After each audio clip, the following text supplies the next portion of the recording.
காலத்தில் கெயில் திட்டத்தை செயல்படுத்த அனுமதி வழங்கி உச்சநீதிமன்றம் உத்தரவிட்டுள்ளது. இதுகுறித்து திமுக செய்தி தொடர்பாளர் டி.கே. இளங்கோவனிடம் கேட்போம். உச்சநீதிமன்றம் பிறப்பித்துள்ள உத்தரவு குறித்து உங்களுடைய கருத்து என்ன சார்?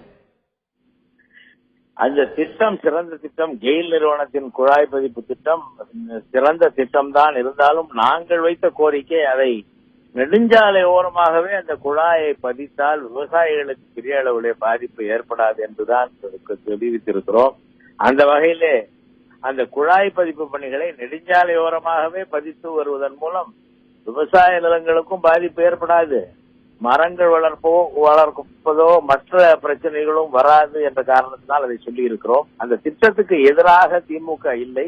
அந்த திட்டத்தை நடைமுறைப்படுத்துவது என்பதில் விவசாயிகளுக்கு தீமை ஏற்படாத அளவுக்கு நடைமுறை வேண்டும் என்பதுதான் திமுகவின் கருத்து. உச்சநீதிமன்றம் உத்தரவு பிறப்பித்துள்ள நிலையில இந்த விஷயத்துல தமிழக அரசு என்ன விதமான நடவடிக்கை எடுக்கணும்னு சொல்ல வரீங்க? கெயில் நிறுவனத்தோடு பேசி விவசாய நிலங்களை பாதிக்காத அளவுக்கு ஏதேனும் நடவடிக்கைகளை மேற்கொண்டால் சாலை ஓரம் நெடுஞ்சாலை ஓரமாகவே குழாய் பதிக்கும் முயற்சியிலே ஈடுபட்டால் அது வரவேற்கத்தக்கதாக இருக்கும். அதை தமிழக அரசு கெயில் நிறுவனத்தோடு பேசி அதற்கு ஒரு நல்ல தீர்வு காண வேண்டும்.